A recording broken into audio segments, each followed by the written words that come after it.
নমস্কার, আপনারা দেখছেন রূপম টিভি। বাংলাদেশ থেকে শেখ হাসিনাকে তাড়ানো হয়েছে।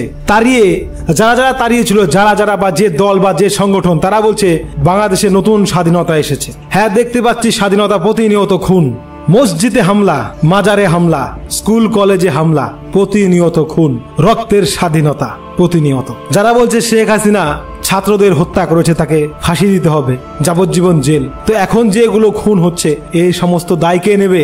মোহাম্মদ ইউনূস এখন গোটা দেশে সেনাবাহিনীকে ম্যাজিস্ট্রেটের দায়িত্ব দিয়েছে। সেনাবাহিনী এখন অ্যারেস্ট করবে, সেনাবাহিনী এখন গুলি চালাবে। তো নতুন করে বাংলাদেশে আরেক উত্তেজনা।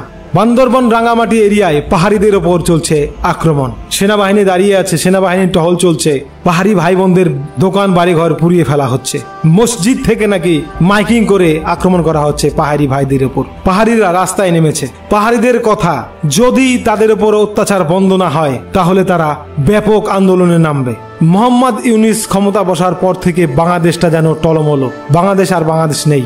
স্বাধীনতা এনেছে, নতুন স্বাধীনতা এনেছে ছাত্ররা।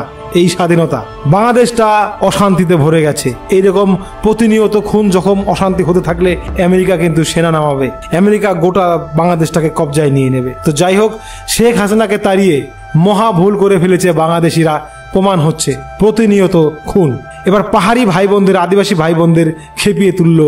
কে খেপিয়ে তুললো সেটা জানা নেই, তবে শেখ হাসিনাকে যারা তাড়িয়েছে তারাই খেপিয়ে তুলেছে। আর কি বলবো। তো যাই হোক, আদিবাসীরা যদি খেপে যায় তাহলে কিন্তু বান্দরবন রাঙ্গামাটি অঞ্চলে ব্যাপক একটা সংঘর্ষ তৈরি হবে, আর সেটা সামাল দেওয়া বাংলাদেশের পক্ষে সম্ভব হবে না।